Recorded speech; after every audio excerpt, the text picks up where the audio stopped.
welcome back to another video.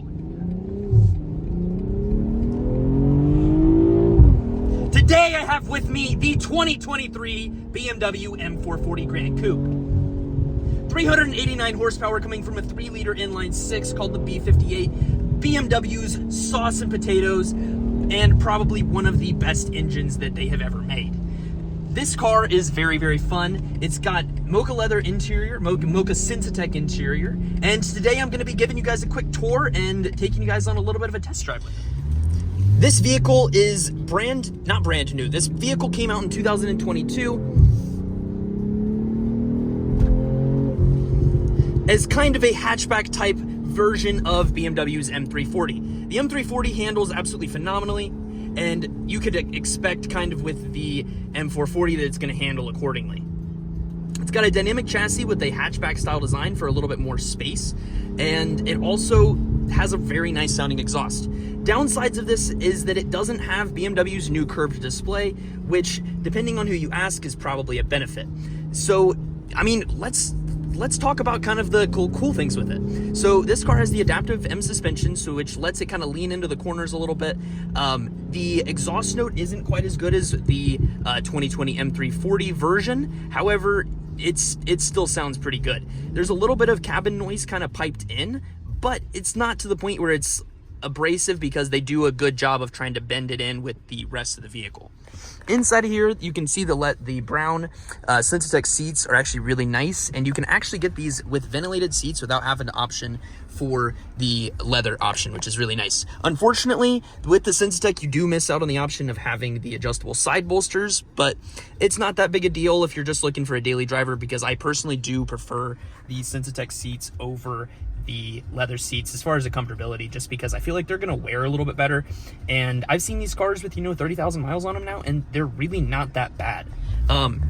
Heads-up displays has returned for this model. You couldn't get them for a little while, and well, I guess that's not necessarily true, but it's starting to return across BMW's lineup, which is very important whenever you're considering other options. And then you can even use your phone as a key, and a wireless charging option has returned as well for 2023. You've also got the personal assistant, which you can just activate by saying, "Hey BMW, hey BMW, take me to BMW of Cincinnati North."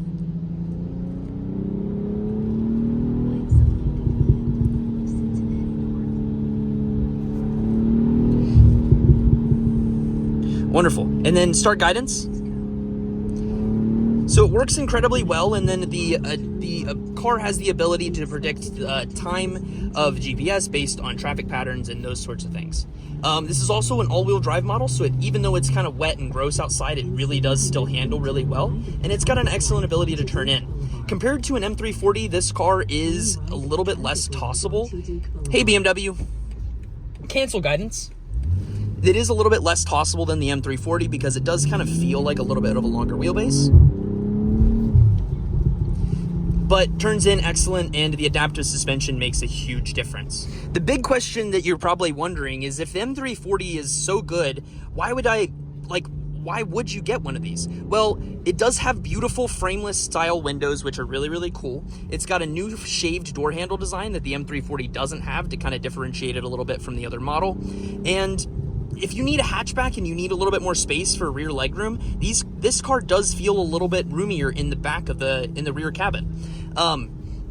So it really just kind of depends on your own personal preference. The car does handle really well. However, it is unfortunately a little bit more expensive, and I probably wouldn't go for one. However, if you're the kind of person that does need an extra bit of space in the back of the vehicle, then this is all for you. You do have the very nice Harman Kardon sound system in this car, where you get larger bass underneath the seats, and it makes the full audio experience a little bit more enjoyable. You also do have this really, really big sunroof. They just keep making the sunroofs bigger and bigger every year. Thankfully, this one still opens, unlike the new iX, which is not able to open. It just uses a electrode type paneling to switch from transparent to opaque, which is... it's cool, or not opaque, but translucent. This car as equipped is about $72,000, which isn't too bad. I would Only thing that I would change is get leather seats instead of the Synthetech, and this would actually be really nice. I would also probably opt for the M contrast seating. The adaptive suspension is a must, but it is included on this car anyways.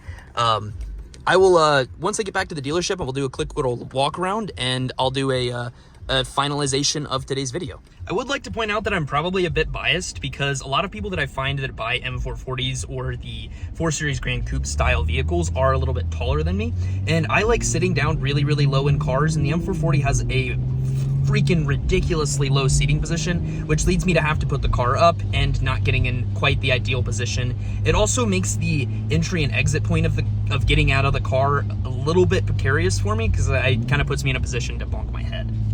It's just, you got to take a bit of salt whenever you're watching these videos, a grain of salt, each person's opinions because of their own individual differences. If you're 5'8" and about 140 pounds, you're probably going to feel about how I am. One option that you should definitely look into if you are considering one of these cars is getting the Parking Assistance Professional Package, which enables the ability for you to do the driver recorder and also gets you these really cool wide-angle front view cameras, and you'll be able to see where you park the car whenever you leave it in a parking spot and you don't want anybody to hit you.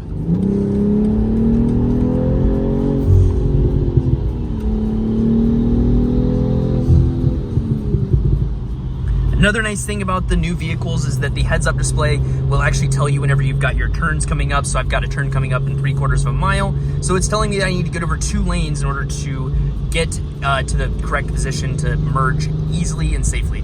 And then as I turn, it's actually going to update and tell me kind of a little bit of different stuff, which is really neat.